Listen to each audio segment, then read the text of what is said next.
Gracias. Bueno, ahora sí. Les decía que vamos a seguir con el ejemplo que vieron ayer. Empezaron a ver ayer y a trabajar un ejemplito, ¿eh? Y a partir de ahí lo que vamos a hacer es trabajar el concepto de integral para funciones vectoriales, que veníamos trabajando en las funciones vectoriales desde estas cuestiones que tenían que ver con generalizar el concepto de función y creo que había alguien esperando. Generalizando el concepto de función y, por otro lado, representando situaciones que nos permitían hacer más interpretaciones en cuanto a las curvas, ¿no? O sea, íbamos a ver aquellas funciones vectoriales que tenían dominios los reales, imagen, estuvimos trabajando en R2. ¿Se puede generalizar ese concepto? Se puede trabajar en R3, o sea que la imagen sea un vector, no importa, un vector de 3 componentes, de 4, de 20 componentes, pero nosotros las estamos trabajando y analizando que vayan de R a R2, digamos, ¿no? De un conjunto contenido en R a un conjunto contenido en R2. Y ahí entonces empezamos a ver que hablábamos de la curva asociada a una función vectorial, ¿sí? Hablábamos de curva asociada a la función vectorial y no hablábamos de gráfica de la función vectorial, porque en realidad las funciones vectoriales tienen 3 variables, ¿sí?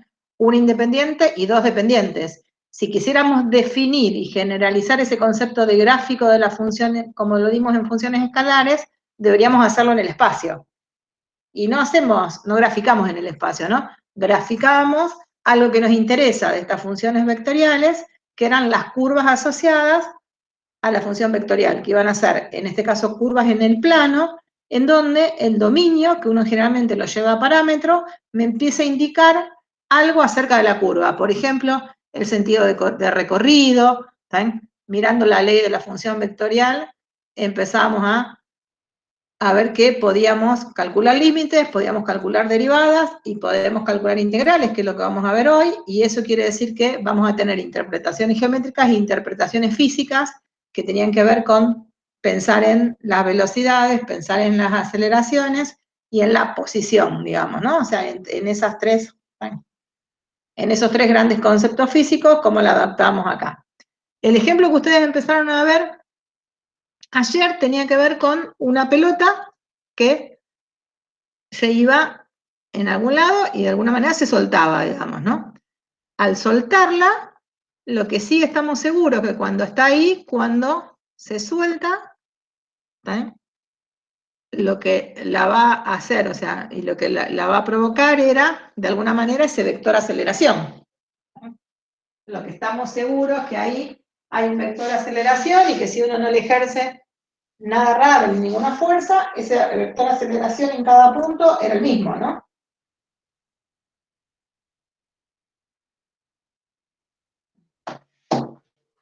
¿Sí? Y el vector aceleración está puesto y tiene componente 0 menos 9,8.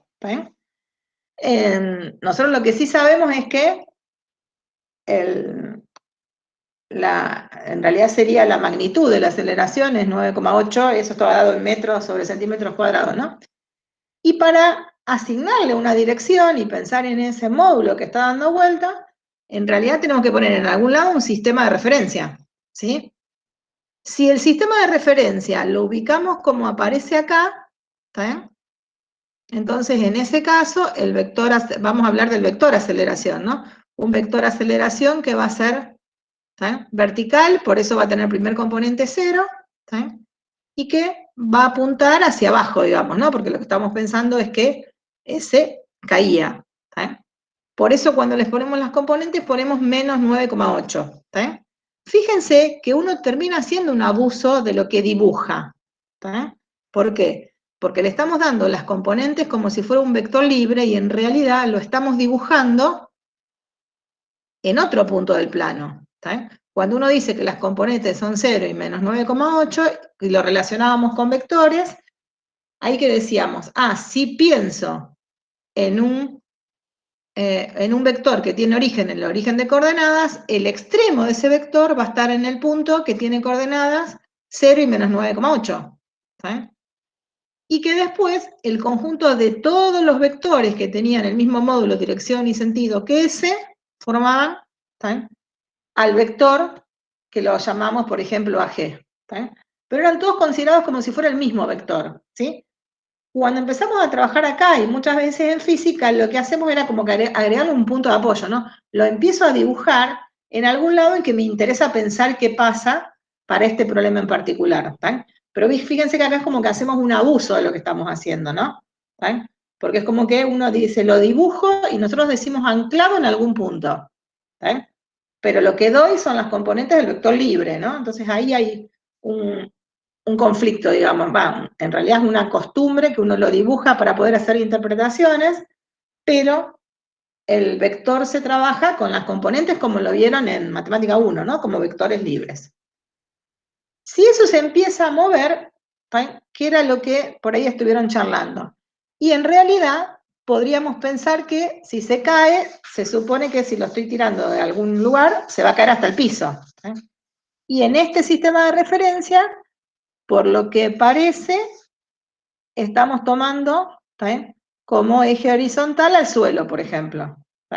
Se podría haber tomado al revés, podríamos haber tomado como origen donde estaba la pelota, digamos, ¿no? Acá, el sistema de referencia que se toma es que el eje horizontal me está diciendo dónde está el suelo. Y aparece dibujado otro vector que se llama h sub 0 y dice que tiene componentes 0,78,4. Y ese vector sí empieza en el origen de coordenadas y termina donde está la pelota. También estamos haciendo suposiciones, ¿no? Por eso se dice que uno lo que está haciendo es modelizando esa situación.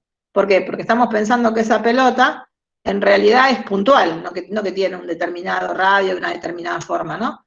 La dibujé y la estoy pensando como un puntito. O sea, como que la pelota esa está ubicada en el punto 0,78,4 centímetros, no me lo dice acá, pero como la aceleración está en centímetros por está en metros, 9,8 metros, ay, estoy diciendo mal, metros sobre segundo cuadrado, ¿no? O sea que esos son metros. Gracias. Y entonces se supone que esos son metros, ¿no? Todavía no me dijeron nada, en algún lado eso debería estar escrito, esas unidades que estamos usando. Y además, eso está pensado como un vector, o sea que nosotros ya lo podemos empezar a relacionar un poco con lo que vimos, ¿no? Porque me dice, es el vector que tiene esas componentes. Y eso lo llamamos vector posición. En física, en matemática, en lo que sea se llama vector posición, ¿no? Y después decimos, bueno, podría pensar en algún vector, que en ese lugar, como hay una aceleración, va a haber una velocidad, digamos, ¿no? Que va a ser la velocidad de caída. Y me dicen cuánto vale la velocidad en ese momento. Dice que la velocidad es un vector que tiene componentes 1, 0. Podríamos hablar del módulo de la velocidad y eso es lo que llamábamos rapidez en ese instante, ¿no? Bueno, fíjense que en realidad lo que me están dando es, en ese momento, en ese instante donde la pelota está ahí, tengo esos datos. Lo que por ahí no estamos viendo, hay algunas cosas que tendríamos que pensar es, estamos en el plano, evidentemente el eje vertical me está dando la altura de la pelota, y el eje horizontal, ¿qué será?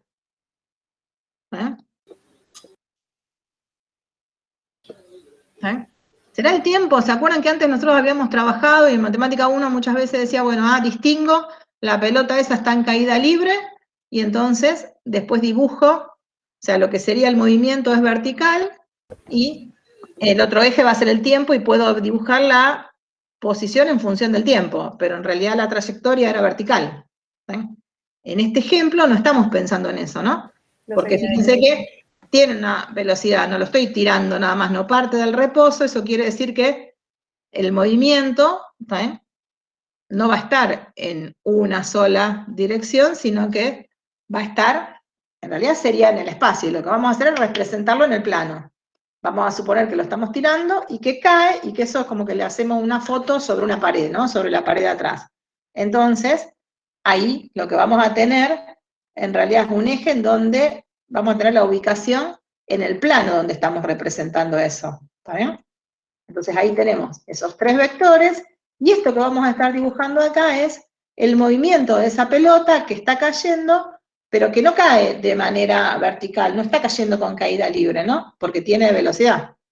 Los ejemplos que vieron en Matemática 1, que muchas veces había parecidos, lo que representábamos en el plano era el movimiento en función del tiempo, ¿está bien? Y que era posición en función del tiempo, y eso que habíamos llamado trayectoria estaba vertical. ¿Está? Bueno. Lo que nos están diciendo acá es, con estos datos tendremos manera de encontrar h de t, suponiendo que esta función h, que es aparentemente es una función vectorial, o sea, alguna función que me esté describiendo el movimiento de la pelota en ese plano, que lo estoy haciendo como una foto, ¿está bien? Y me esté diciendo en qué punto del plano está y en función del tiempo, o sea, con un parámetro dando vuelta, y que cumpla, que no sea cualquiera, sino que cumpla esas condiciones. ¿Eh? Y ahí es donde, fíjense que hay una diferencia en la información que tenemos. ¿Eh? La posición que me dan dice H0, o sea que es en realidad la posición en el momento cero. ¿Eh? La velocidad, también me están dando la velocidad en el momento cero. Pero me dicen A sub G, me están diciendo, te voy a dar la ley de la velocidad, ¿tá? En función del tiempo. Y esa ley de la velocidad, de la aceleración, en función del tiempo es 0 menos 9,8. O sea que esto que estaba acá como aceleración, que estaba en un momento y estaba eso dibujado, es la misma, ¿tá? Para todo el tiempo. ¿Tá? Me da el mismo vector aceleración, lo que no quiere decir que en realidad, ¿tá? Y va a tener el mismo módulo esa aceleración, ¿no? Bueno.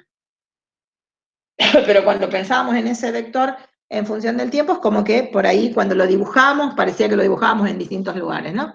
Y entonces acá la idea que es, si conozco la aceleración en función del tiempo, ¿podremos recuperar la posición? Y uno que dice, y tengo que poder, porque podía antes con las funciones escalares, acá tengo que poder. Vimos este año un proceso que me permitía volver.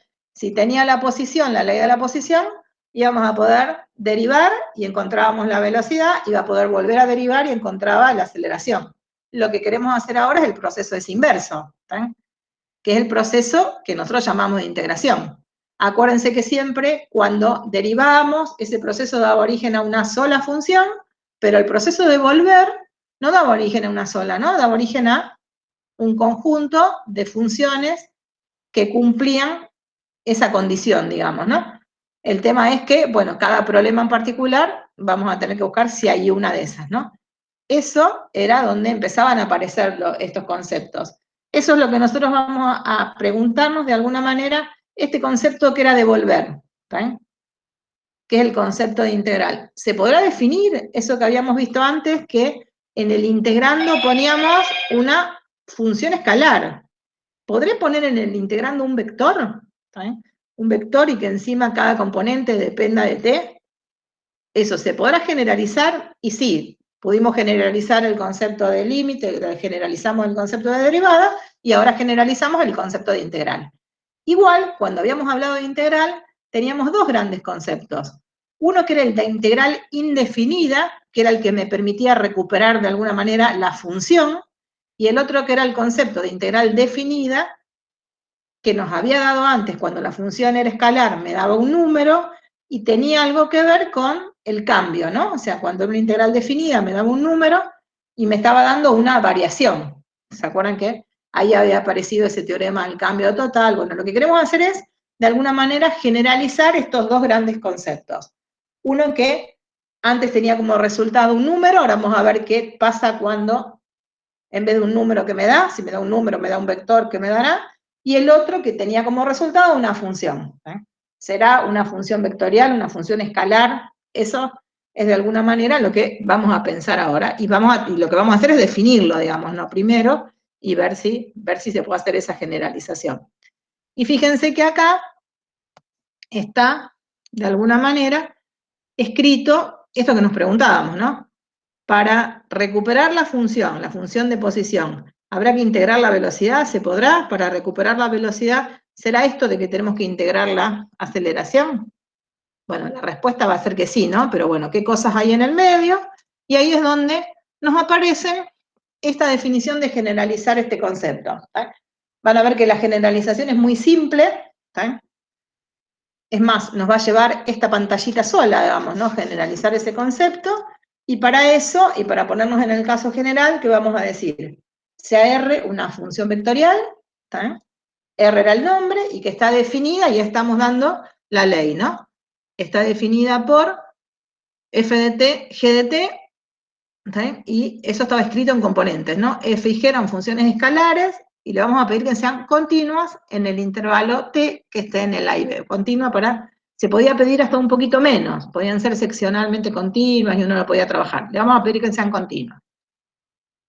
Eso se podía escribir también como f de t por el versor i más g de t por el versor j, ¿no? ¿Se acuerdan que uno podía escribir también las leyes de las funciones vectoriales así? Porque estamos pensando que la imagen siempre, o sea, es un vector, pero para escribir menos y por costumbre uno lo escribe por componentes, ¿no? Bueno. Y entonces, ¿cómo haremos para pensar en este concepto de integral? Primero vamos a definir el de integral indefinida, ¿tá? Y vamos a decir, bueno, ¿cómo las componentes son funciones escalares? Podríamos decir algo parecido a lo que habíamos dicho antes, que integrar la función vectorial la podríamos definir como la integral de las funciones escalares, ¿tá? Integrales indefinidas de sus funciones componentes, ¿no? O sea, y eso era una definición, se define así, y esa definición funciona, representa lo que se pensó y lo que se quería, y por eso la usamos, ¿tá? O sea, esta es una definición, ¿tá? Y ahora decimos, entonces lo llevo a algo que sé hacer, ¿tá? Calcular la integral, y vamos a decir la integral indefinida de una función vectorial, es calcular la integral indefinida de cada una de esos componentes. Entonces, ¿qué me va a quedar? Si pensamos, la integral indefinida de f era un número o una función. De la f chiquita, digamos, ¿no? Esto que está acá, ¿lo ven? ¿Qué es? ¿Un número o una función? No, una familia de una función. Una familia de funciones, muy bien. O sea, tampoco era una función, ¿no? Pensábamos que era una familia de funciones. Tengo un montón. Estaba pensando en el conjunto de todas las primitivas. Y g, la integral de g también, ¿está bien? Lo que sí estamos seguros es que no nos da un número, ¿no? Era una familia de funciones. Perfecto. Bueno. Si resolvemos cada una, ¿qué podríamos decir? Que en realidad la integral indefinida de f era esa familia de funciones que podríamos escribir así, ¿no? Como la f de t más c1, donde f de t, ¿quién era?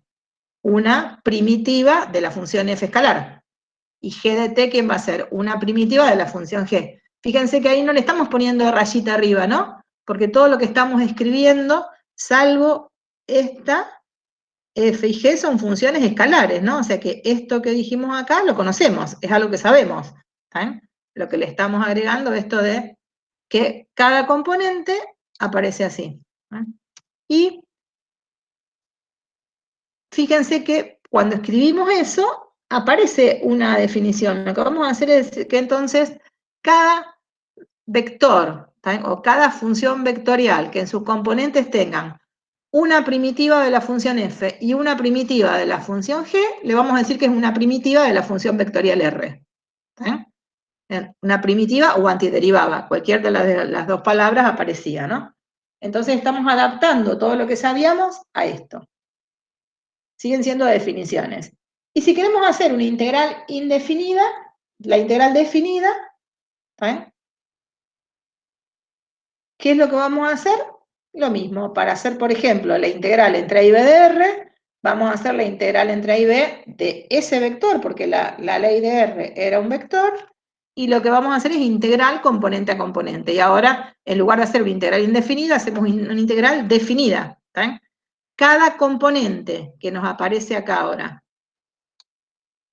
esto, ¿será un número o un vector? ¿Un número o una función? Un número, muy bien, ¿no? Entonces, algo que nos parecía lógico se define y nos queda así, digamos, ¿no? No hay nada raro. Bien. ¿Y eso cómo lo vamos a escribir? Y bueno, ahí, en realidad, para calcular esa integral indefinida, si f grande era una primitiva de la función f, podíamos escribirlo como f en b menos f en a, para cualquier primitiva. Lo mismo con g, ¿sí? ¿Ven lo que está escrito ahí? ¿Me siguen, no? Vieron que, no, que es fácil. Ah, pero si tenemos eso, lo podemos pensar, y acá vamos a usar algunas propiedades de vectores, ¿sí? Podríamos trabajar y decir, acá la primer componente hay una resta y la segunda hay una resta, podríamos tratar de relacionar este número con este, ¿no? Que son dos números, ¿sí? Y después este con este. Entonces, en lugar de pensar que esto es un vector y cada componente es un número, vamos a usar una de las propiedades que era de la suma de vectores, pero al revés, digamos, diciendo, esto es el resultado de restar dos vectores. Un vector que sea el primer componente f en b, segunda componente g en b, que es esto que está acá, y el otro vector que sea f en a, g en a. ¿Está? Pero f en b, g en b, si miramos con esta escritura que empezamos a usar acá, vamos a decir, pero esta función, que en sus componentes lo que estábamos haciendo era una primitiva de f, una primitiva de g, lo habíamos llamado la función vectorial r, sería esta función vectorial r calculada en b, ¿sí? Y acá este otro número que está dado como un vector, podríamos pensar que es la imagen de R calculada en A. ¿Sí? ¿Está bien? Fíjense que nos empieza a parecer algo como recontra conocido, digamos, ¿no? Pensar que integrar, ¿está bien?, la función vectorial R es encontrar una primitiva y evaluarla en los extremos. ¿Sí? Donde acá la función R es una función vectorial, esa primitiva también es una función vectorial, que hay una forma fácil de obtenerla. No hace falta que dé la familia de funciones, sino que pensamos solo en una de esas primitivas y evaluarla en los extremos. ¿Sí? Y evaluarla en los extremos, y hasta uno puede usar la misma escritura. ¿Sí?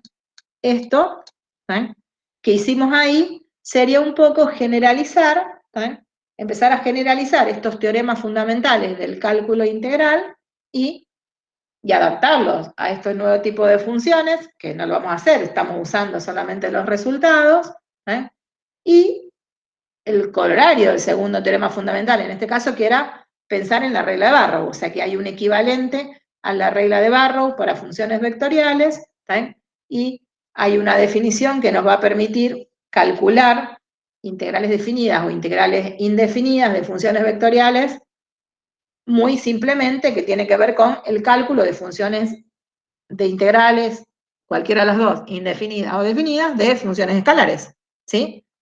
Entonces, eso, de alguna manera, es lo fundamental que tenemos que saber para poder trabajar con funciones, digamos, ¿no? ¿Y qué me está calculando? Y bueno, lo que nos está calculando la integral indefinida, de alguna manera, es justamente ese cuánto varió. Nos va a pasar que si la función R, por ejemplo, es el vector velocidad, me va a permitir decir cuál es el delta R, digamos, ¿no? O sea, el delta el delta de la posición, digamos, ¿no? Con una adaptación que ahora lo vamos a ver en el ejemplo. Y después lo vamos a usar. ¿Sí? O sea que esto es, en síntesis, lo que nos faltaba ver de integrales, de funciones vectoriales, que era la parte esta de integrales, para cerrar este tema, ¿no?, que era bastante cortito. Salgo un momento porque hay alguien, o están hablando en el chat, o, bueno, ahí lo que está escrito es justamente, ¿no?, que era lo que decía el teorema de Barrow, ¿no? Voy a descartar todo lo que escribí y necesito volver acá.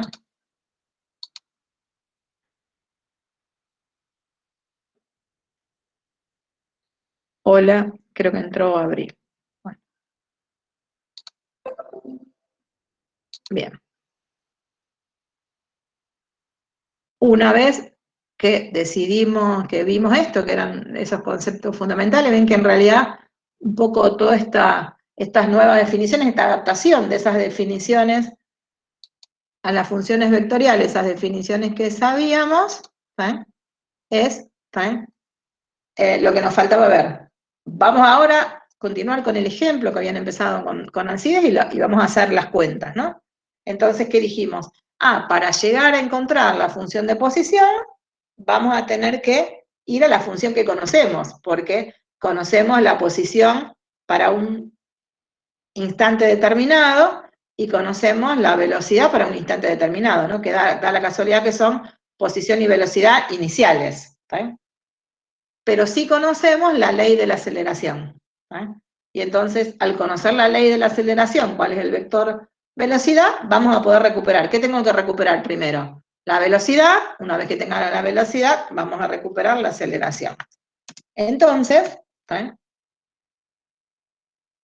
Ahí, ¿qué decimos? El vector velocidad, como quiero recuperar la función vectorial, tengo que hacer una integral, ¿no?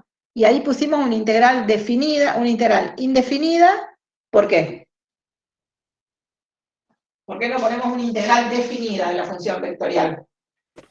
Porque queremos encontrar el conjunto de funciones. Claro, perfecto. O sea, ahí lo que queremos ver es recuperar la ley de la función vectorial, digamos, ¿no? La ley de esa función vectorial, que es la velocidad. No quiero encontrar, de alguna manera, la variación de ese vector en algún intervalo de tiempo, ¿no? Bien, entonces queremos hacer eso. Pero entonces, si vamos viendo y vamos escribiendo lo que vimos antes, ¿qué tendríamos que hacer? La integral de la ley de la función vectorial. La ley de la función vectorial era, la que tenemos ahí, está escrito. Listo, lo que voy a hacer es cambiarle el color porque esto está en rojo. Estamos aprovechando acá, ¿dónde está el color? Tengo que ir abajo. Bueno, teníamos que reemplazar la ley por, y ahí escribimos la ley, ¿no? Ahora usamos la definición de integral de una función vectorial y ¿qué me decía? Y hay que integrar componente a componente. Entonces, ¿qué tenemos que hacer?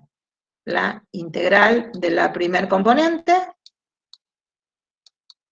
y la integral de la segunda componente. Bueno, me salió mal el círculo, ¿no? Bueno, acá que estamos usando la definición de integral indefinida de función vectorial, ¿sí? ¿Y ahora qué hago? Y lo que sabía hacer de antes, resuelvo cada una, lo que me dicen cada una de esas componentes. La primera me decía, calcular la integral indefinida de la función nula. Y entonces, ¿eso que me quedaba? Me queda directamente una constante, ¿no? O sea, porque la integral de 0 me da 0 más la constante. Y me aparece cuando hacemos la integral de la segunda componente, que era un número, como me va a quedar 9,8t más una constante. Algo importante para fijarnos es que, fíjense que cuando agrego la constante en cada una de esas integrales, no le ponemos la misma letra. ¿Está? ¿Y eso por qué es? Porque en realidad el valor de cada una de las constantes que necesito en esa integral no tiene por qué ser igual. ¿Sí?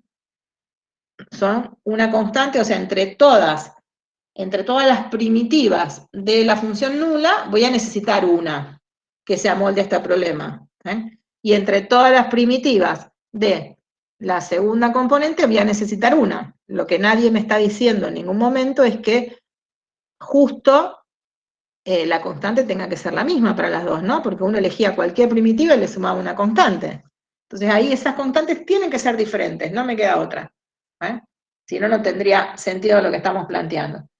Entonces ahora tengo una forma de escribir, pero en realidad lo que recuperé es un montón de funciones que verifican que cuando derive esa función vectorial, recupero la que tenía. Si nosotros derivamos la función esta b, que me va a dar 0 menos 9,8.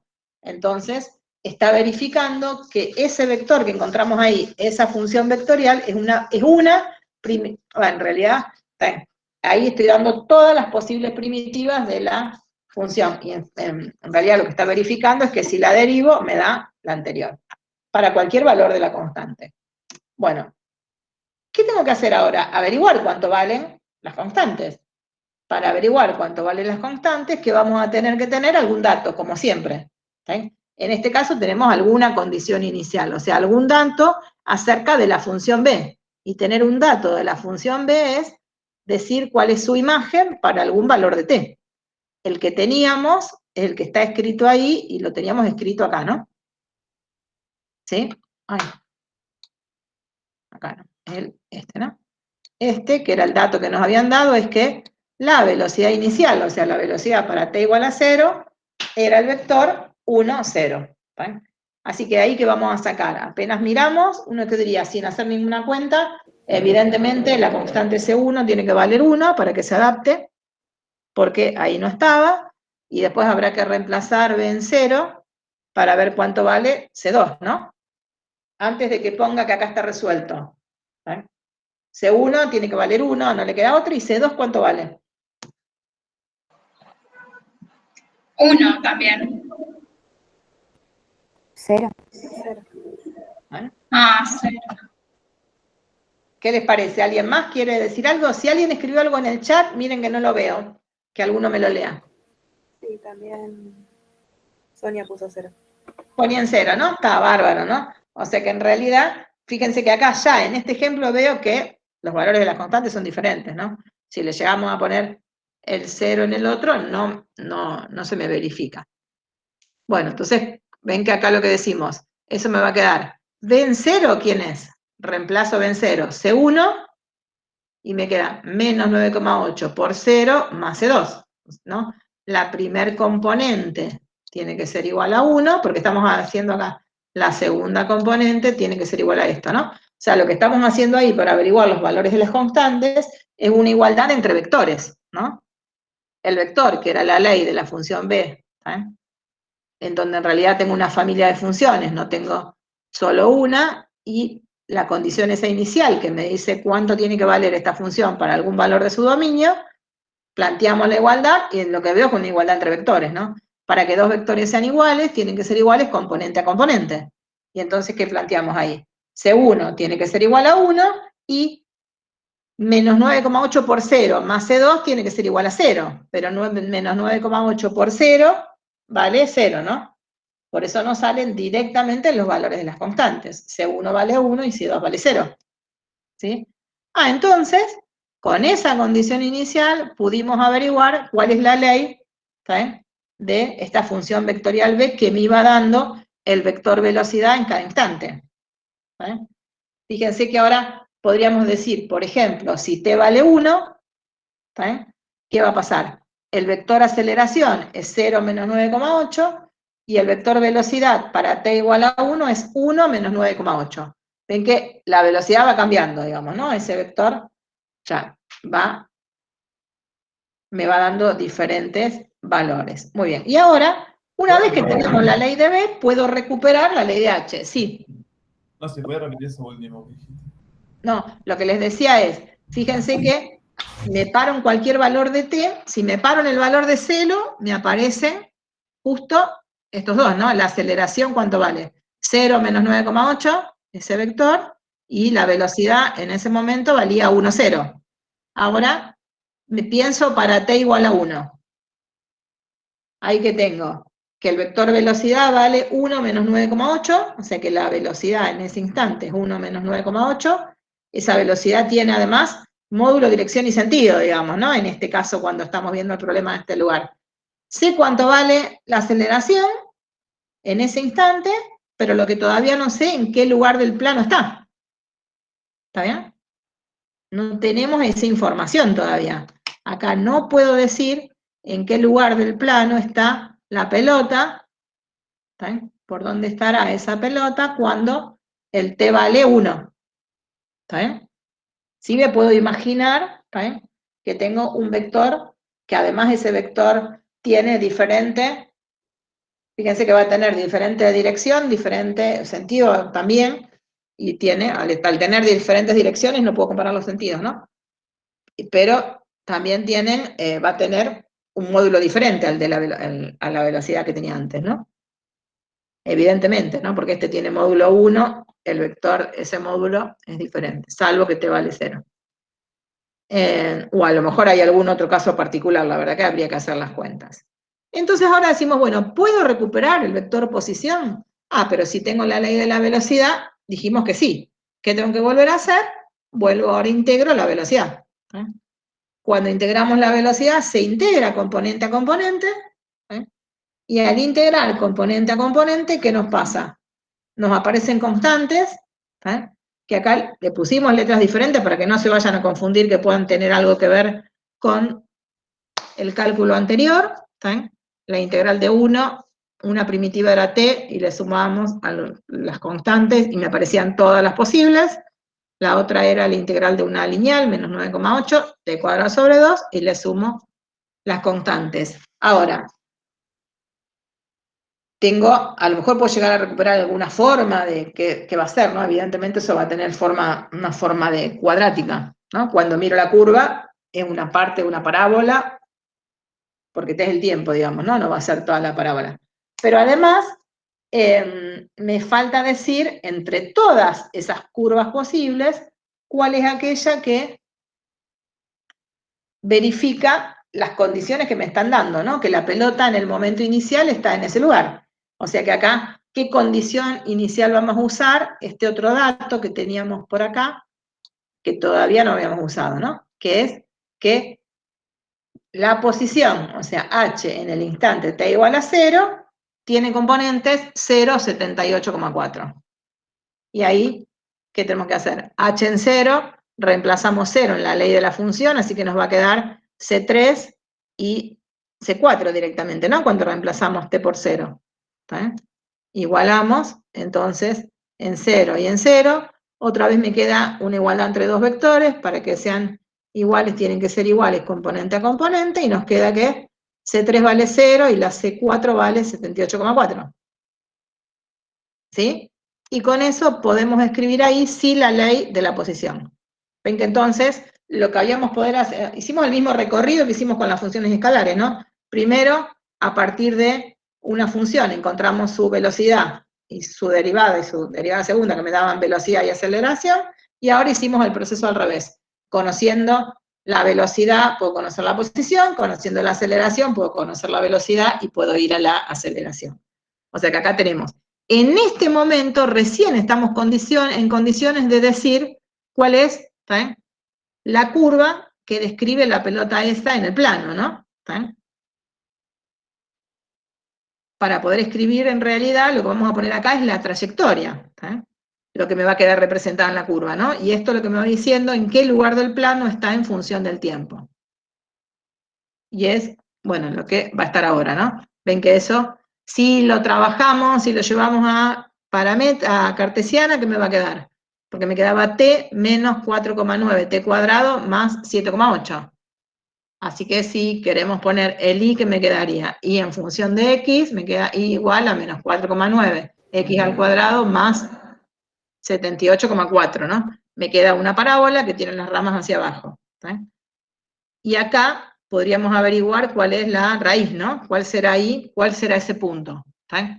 ¿Cómo hacemos para encontrar cuál es el punto donde, en qué lugar de ese plano llega al suelo y en qué instante se da?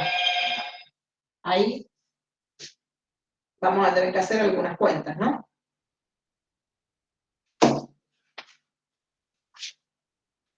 ¿Sí? Pero ahí ya tenemos la ley y ahí vamos a poder empezar a trabajar, ¿no? Y fíjense que además, como estamos mirando esa curva como la curva asociada a la función vectorial, esa curva que dibujamos ahí, que es la posición, se podría haber dibujado también la velocidad, digamos, ¿no? Pero esa curva, que es la posición y que es la que nos interesa, tiene un sentido. ¿Quién me lo da el sentido? En realidad, la variable independiente de la función vectorial, que en este caso es el tiempo, y que me dice, fíjate que en realidad los puntos de esa curva los voy tomando en el sentido de crecimiento del parámetro. Como es tiempo, empezará, ¿saben?, en 0, por ejemplo, en el instante en que tiro la pelota, digo que t vale 0, y habrá que ver en qué instante llega al piso y en qué lugar del piso estará, digamos, ¿no? ¿Cuál será su posición en ese instante? ¿Está bien? O sea, que la flecha va para abajo, era lógico que fuera para abajo, pero además, si llegamos a tomar algunos valores, me aparecen que quedan esos, ¿no? Y entonces, ven que ahí uno puede decir, que en cada lugar, ahora, podríamos completar lo que yo les había dicho antes, ¿no? Por ejemplo, si estoy en el instante 1, ¿está bien?, cuando t vale 1, ¿ahora qué puedo decir? ¿Cuál es el vector aceleración? ¿Cuál sería su vector velocidad? Porque reemplazo la función que teníamos antes en 1. ¿Sí? Y además, ¿cuál es su posición?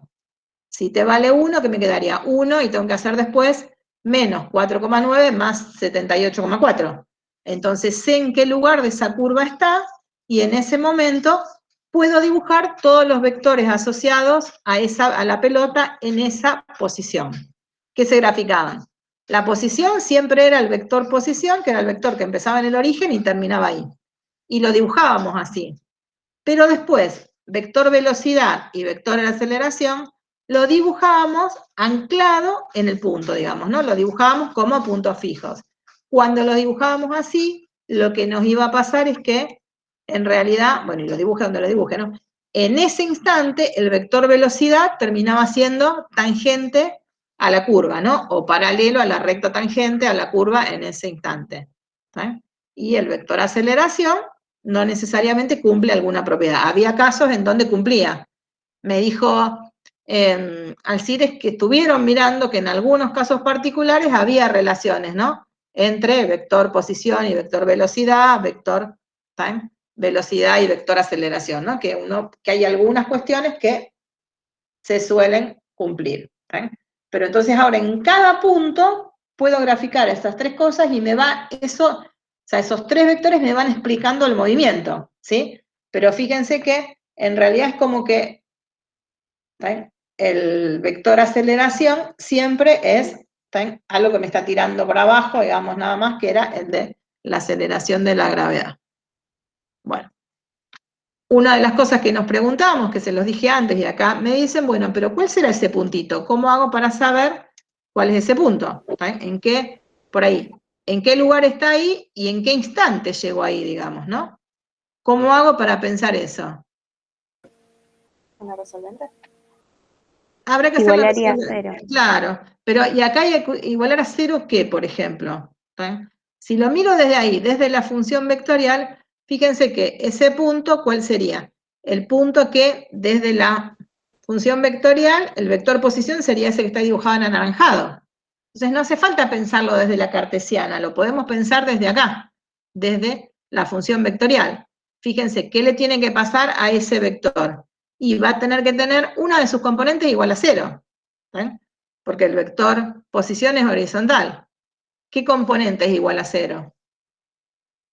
En ese caso. La segunda. La segunda, perfecto. Así que lo que vamos a tener que hacer es la segunda componente de este vector, lo igualamos a 0.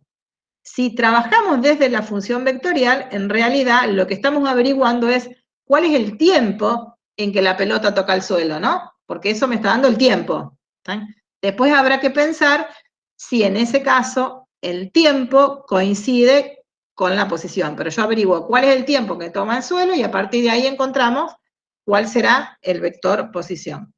Y entonces, ven que ahí me dice, ¿no? O sea, teníamos, vamos a tener dos cuestiones acá, ¿no? Por un lado, averiguar cuáles son las componentes de ese punto, que sería un punto que tiene un x0, ¿está? Y después averiguar cuál es el tiempo en el que estoy en ese lugar, ¿no? Y el tiempo en el que estoy en ese lugar es el que tiene segunda componente 0, que es lo que ustedes me dijeron. Averiguamos ese tiempo, ahí sí, fíjense que no me hace falta usar la resolvente, ¿no? Podría despejar directamente, o usamos la resolvente, y me quedan dos valores de t. ¿Los dos valores de t sirven en ese caso? ¿Qué les parece? No, solo positivo. No, No, muy bien. ¿Cuál es el que no sirve? El el menos -4. El menos 4. ¿Por qué no sirve? Porque el tiempo siempre va a ser positivo. Perfecto, muy bien. O sea que acá estamos hablando de la variable tiempo, es más, ven que la curva que uno dibuja es esa parte, ¿no? Y encima, desde que la lanzo hasta que toco el suelo, porque evidentemente no está por ahí todo redactado, pero eso es el suelo, digamos, ¿no? O sea, no, podría pasar que en realidad el eje esté puesto, qué sé yo, en el primer piso y uno pueda seguir bajando, ¿no? Pero ahí, evidentemente, vamos a pensar que eso es el suelo. Así que me quedo con ese. Ahora, cuando t vale 4, ¿cuánto vale h en 4? Y ven que tiene primer componente 4, y entonces esa será, de alguna manera, las componentes, o sea, cómo me queda el vector posición, ¿no? Y la otra componente era 0. ¿Sí? Entonces, fíjense que nosotros en este caso, ¿qué diríamos? Que en 4 unidades de tiempo, el cuerpo tocará el suelo a 4 unidades de distancia al origen. ¿Sí? Por ahí acá, como no me habían puesto unidades, la respuesta está puesta en unidades, ¿no? Si usamos la aceleración y la aceleración de la gravedad y está usando esas unidades, evidentemente las unidades de distancia tienen que ser metros, sí o sí, ¿no? Y el tiempo va a tener que estar dado en segundos. ¿Eh? Ahora, si eso que está ahí no es la aceleración de la gravedad, podría pasar diferente, ¿no? Pero bueno, evidentemente acá, por el tipo de número, debería ser la aceleración de la gravedad. Ahora, eso de que coincida, por ejemplo, en este caso, la unidad del tiempo con a cuántas unidades toca el suelo, ¿será siempre así? ¿Me van a tener que dar valores iguales? T y el X de ese vector. No necesariamente. No necesariamente, muy bien, ¿no? En este caso es porque justo la primer componente de esta subfunción vectorial es la función identidad. Esa f que está dando vuelta, que sería la f de t, la función identidad. O sea, al ser la función identidad, la primer componente, o sea, en este caso, que evidentemente la está llamando, estaríamos llamando x a la primer componente, no sé dónde estoy acá. X acá, y estaríamos llamando, por ejemplo, a la segunda componente y, en este caso, esta primera componente de cada uno de los vectores que me van dando la posición en la función vectorial h coincide con el tiempo, con el valor del tiempo. Pero, entonces, por ejemplo, si llego a mirar acá y digo, este es el tiempo igual a 2, me fijo cuál es la imagen, va a dar la casualidad que en este lugar la posición va a tener componente en x, 2. Pero es casualidad. Si me fijo acá y quiero ver cuál es el vector posición, va a dar la casualidad que la componente en x y el intervalo de tiempo coinciden. Pero eso no es siempre, es solo en este ejemplo. Y, bueno, y justo como uno puede hablar, por ejemplo, de distancia al origen, porque este vector tiene una de las componentes 0, digamos, ¿no? Si quisiera calcular, digamos, o sea, el tiempo, ven que, por ejemplo, si digo y pienso en la h, quisiera pensar en la h en 2, como pusimos acá. La h en 2, el vector h en 2 sería este, ¿no? Este vector que tiene primer componente 2, podríamos decir que a los 2 segundos, ¿qué le pasa? Ese cuerpo tiene que estar ubicado en este lugar. Podré dar las componentes del vector porque tengo cuánto vale el tiempo, pero no puedo decir que está a 2 unidades del origen, ¿no? 2 unidades de distancia del origen. Sí podríamos seguir en 2 segundos, lo que hizo fue partir de este punto y llegar a este. ¿Con qué trayectoria se fue moviendo por esta trayectoria? ¿Está bien? Cuidado porque por ahí, como justo acá dio lo mismo, y aparece esa palabra que estamos diciendo a tantas unidades del origen, podríamos pensar que vale siempre, no, vale acá de casualidad. Si no, uno podría hablar solo de distancia en este caso, con eso según la curva, ¿está bien? Cuidado por las dudas, una aclaración. Bueno, y una vez que teníamos eso, también podemos tratar de pensar en la función velocidad, que la podemos graficar. Fíjense que en realidad si quisiéramos graficar esa función vectorial, que es la velocidad, ¿tá? La curva que la representa es una función lineal, ¿tá? Pero, y como el t tiene variación, que el tiempo varía entre 0 y 4, en realidad podría ser una curva y ver cómo la va recorriendo, pero acá tendría más sentido, por ejemplo, pensar, ¿tá? En qué me da como resultado si lo que hacemos es integrar la velocidad, pero ahora en vez de integrarla y hacer una integral definida, hacer una integral definida. Por ejemplo, integrar la función velocidad entre 0 y 4. ¿Eh? ¿Qué me dará eso? ¿Eh? ¿Qué me estará dando? ¿Eh? Y bueno, vamos a hacer las cuentas, a ver si después tiene alguna interpretación la integral definida, ¿no? Si vimos qué pasa con las integrales indefinidas, ¿a qué llego, no? Me permite recuperar las funciones. Si integramos esto, dimos la definición de que teníamos que hacer, ¿no? Encontrar una primitiva, que en este caso iba a ser un vector, y sabemos cuál era porque lo obtuvimos, ¿no? La función h, por ejemplo, es una de las primitivas, una de esas funciones que cuando la derivaba me daba el vector b, y evaluarla en los extremos del intervalo, y los extremos siguen siendo números, ¿está bien? Entonces, ¿qué tengo que hacer?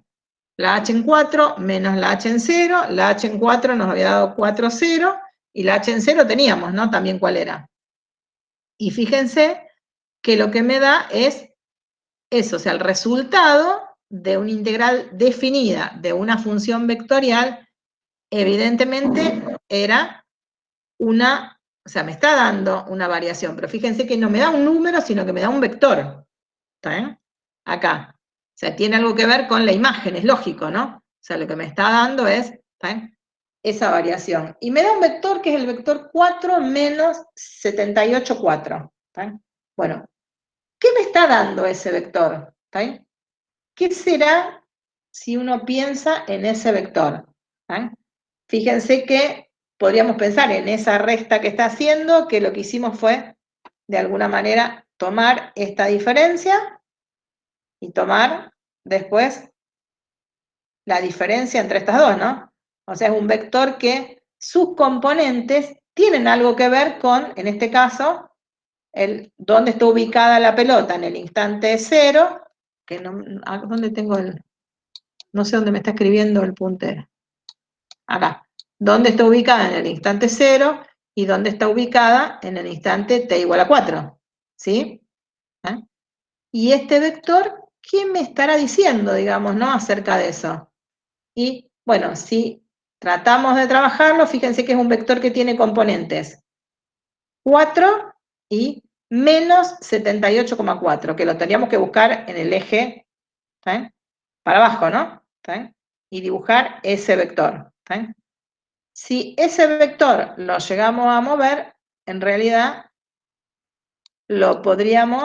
estaría representado por ese vector que está ahí, ¿no? Ese es uno de los representantes del vector 4 menos 7,8.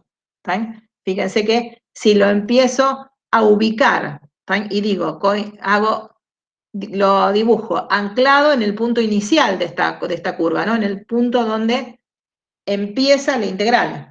Digo, lo voy a dibujar a partir del momento, tomo como origen en dónde estaba la pelota, o cuál era, de alguna manera, la posición de la pelota, que sería la h, en 0. O dibujarla a partir de no encuentro, está. A partir de acá, ¿no? De esto que me apareció acá, que era acá. Si dibujo ese vector, ¿qué me dicen? 4, componente 4 horizontal, y menos 78,4, que era la altura vertical, y me queda ese vector. ¿Sí? Y fíjense que ese vector, como que lo podemos pensar como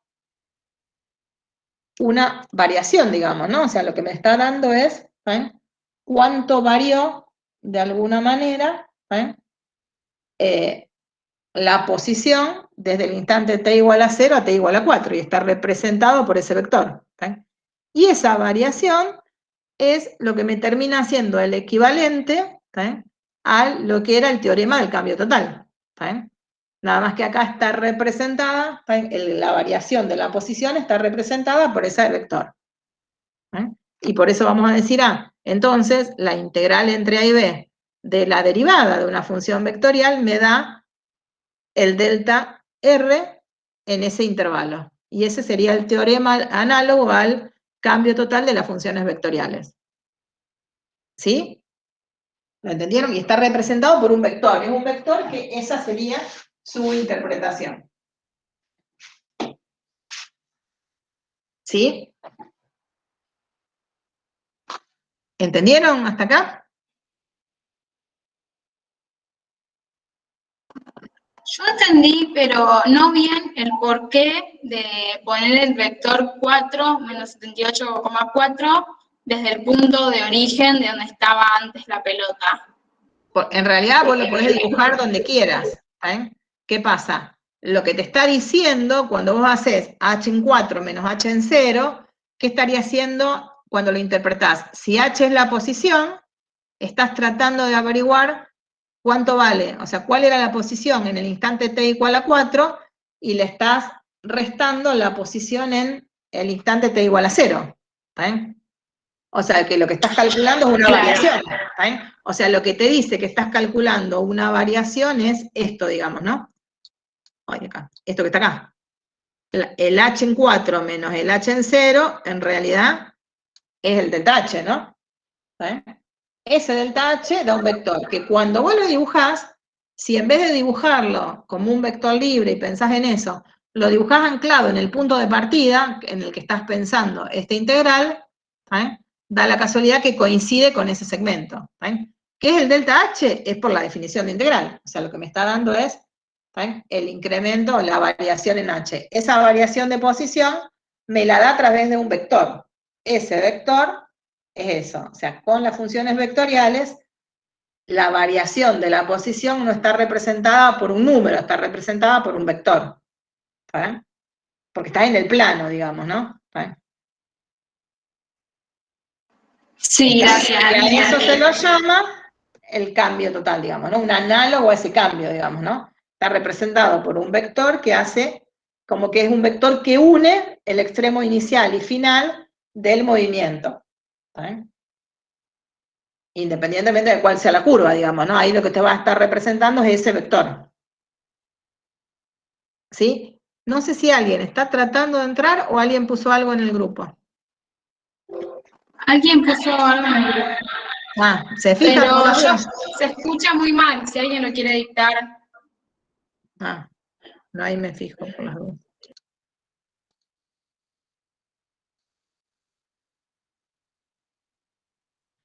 Dice, en celeste, el R del delta, R es un vector, sí. O sea, lo que tenemos ahí siempre, o sea, lo que tenemos acá, esto que está acá es un vector, ¿no? Fíjense que ahí hay una flechita que es un vector, ¿no? Y el resultado de una integral definida era un vector. Porque ¿qué era? Una primitiva evaluada en los extremos, ¿no? O sea, era una primitiva cualquiera evaluada en los extremos, era la resta de las primitivas. Eso era un poco lo que habíamos puesto acá. ¿Están viendo, no? Sí. Sigo presentando, ¿no? No me fui de la presentación. Sí. Bueno, ven que acá la integral definida que decíamos, vale un equivalente a el teorema de Barrow, es R en B menos R en A, donde habíamos dicho que R era una primitiva, cual que se llamaba primitiva A justo, esto de haber integrado componente a componente la función R, digamos, ¿no? Si integrábamos componente a componente, era la integral de las dos funciones escalares de las componentes que me aparecían acá, ¿no? O sea que una primitiva de una función vectorial cualquiera, ¿qué sería? Encontrar las primitivas de cada una de las componentes. Cualquier primitiva, componente a componente, se llama primitiva de R. ¿Está? No sé si se los dije muy claro, me parece que se los enredé. Y bueno, como también vale una generalización de la regla de Barrow, cuando hacemos esa primitiva evaluada en los extremos, Lo que estoy haciendo es una función vectorial evaluada en los extremos. Y al hacer esa función vectorial evaluada en los extremos, no me da un número, me da un vector. ¿Está bien? Ese vector que aparece ahí se interpreta como, ¿está bien?, las componentes de, o sea, como un vector, las componentes de un vector que une, ¿está bien?, los extremos de, sería en realidad de la R, digamos, ¿no? De la R grande, ¿está bien?, que une esos dos puntos, el R en A y el R en B. Por eso, cuando lo teníamos acá escrito, ven que dice, si estoy pensando que lo que estoy integrando es la R' y nosotros habíamos integrado la velocidad, ¿ven?, la integral entre A y B de la R', de la velocidad, me da un vector, este que está acá, y ese vector, cuando lo dibujo, es el vector que tiene origen en la primitiva en A, por eso sería R en A, y extremo en la primitiva en B. ¿Ven? Por la definición, porque en realidad cuando hicimos la integral hacía el vector calculado en el extremo final y ese vector primitiva calculado en el extremo inicial. ¿Ven? Y esto es lo que vemos acá en el ejemplo como lo teníamos antes, ¿no? ¿Dónde se los mostré cuando me aparecía el H? Había aparecido acá, esperen que no me acuerdo más. Ven que acá, bueno, este vector, este delta H, sale de hacer H en 4 menos H en 0. A eso se lo llama delta H. Estoy haciendo esa resta de vectores que en realidad es el vector posición, ¿ven?, en la posición final menos la posición inicial del movimiento que estoy trabajando. Si lo hiciera integral entre 0 y 2, ¿qué me hubiera pasado ahí? Si queremos integrar la velocidad, no entre 0 y 4, sino entre 0 y 2. Hago lo mismo, acá me quedaría un 2, y fíjense que da la casualidad que acá dijimos que si t vale 2, era lo mismo que coincide con el x, ¿no? Entonces, en t igual a 2, la pelota estaría en este lugar, ¿no? Entonces, si integro la velocidad entre 0 y 2, ¿saben?, lo que tendría que hacer es la posición en 2 menos la posición en 0, y ese vector que me da ahí coincide con un vector, con este vector. Si hiciera las cuentas, me tendrían que dar las componentes de este vector. Este vector es el que llamamos en realidad delta H. ¿Ven? Delta H, y esta H es un vector, ¿no? ¿Sí? Ese delta H, que en este caso sería un delta H, cuando el tiempo varía entre 0 y 2, cuando lo interpretamos y lo dibujamos, da la casualidad que tiene que ver con ¿ven?, con el vector que une los extremos. ¿Ven? O sea, esa es la generalización. Si hiciéramos la integral entre 2 y 4 del vector velocidad, ¿qué me tendría que dar? Y en realidad me tendría que dar las componentes de este vector. ¿Está bien? Porque este vector sería el vector delta H desde 2 hasta 4. ¿Está bien? Siempre cuidado, porque en este ejemplo da la casualidad que este puntito que está acá es H en 2 y tiene justo primer coordenada 2 porque en este ejemplo. ¿Está bien? Si no, habrá que ver cuál es la imagen de cada instante de tiempo y esa integral definida me termina representando ese vector. ¿Sí? Los que habían preguntado, ¿ahora se les aclaró?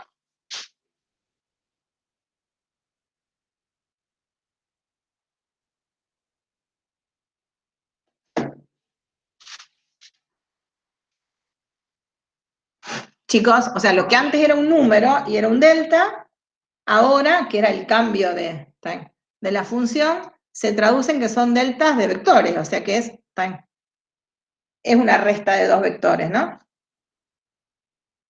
Profe, y esto ¿Cómo? en un contexto de un problema, digamos, de esto, por ejemplo, que tiramos el objeto, ¿se puede? ¿Cómo quedaría con vectores? Eso es lo que se toma, como que es el vector que te estoy dibujando. Cuando haces las cuentas te queda eso, y en realidad eso te está dando la variación de la posición, lo que se llama, ¿no? La variación de esa función posición en ese intervalo de tiempo. Fíjate que ese vector que estás representando, en realidad te está diciendo el h en 4 menos el h en 0, es un delta h. No importa cuál sea la función, es un delta porque estás haciendo una resta, digamos, ¿no? La resta de la variable dependiente, que en este caso está dado por vectores en los dos, cuando derivábamos tenía que ver con el cociente, ¿no? Del delta de la función dividido, el intervalo. Cuando integramos, me daba el delta en ese intervalo, pero el delta, en realidad es la primitiva, ¿no? Si integraba la velocidad, era el delta de la función original, en ese intervalo donde estás trabajando. Y ahí es donde se ve, de alguna manera, esta diferencia entre qué pasa cuando calculo velocidades, que tiene que ver con, hasta las unidades son diferentes, siempre tenía que ver con algún cociente, que era el cociente incremental que está dando vuelta y que uno lo adapta dependiendo de, ahora ya empiezo a ver que lo adapto dependiendo si tengo números, si tengo vectores, o qué es lo que puedo tener en cada uno de esos deltas de las variables, o variables dependientes y variable o variables independientes, que es lo que vamos a tener que ir adaptando siempre. Cuando derivamos, tiene que ver con cómo planteo ese cociente incremental, al integral va a tener que haber, de alguna manera, cómo recupero la función con ese concepto de la integral indefinida, si era que quiero recuperar una función, o cómo me aparece este teorema del cambio total, que tenía que ver con poder averiguar, de alguna manera, la variación de la función original, si lo que estoy integrando es la derivada, o sea, estoy calculando su derivada, que en ese caso me está representando el delta de esa función original. El delta en este caso un intervalo del tiempo, o el delta en algún intervalo que me mueva la variable independiente. ¿Sí? Como van a seguir haciendo problemitas de esto todavía, ahí se les va a volver a aclarar, digamos, ¿no?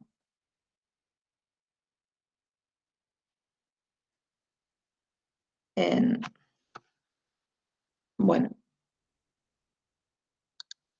Me dicen si lo entendieron, si no lo entendieron.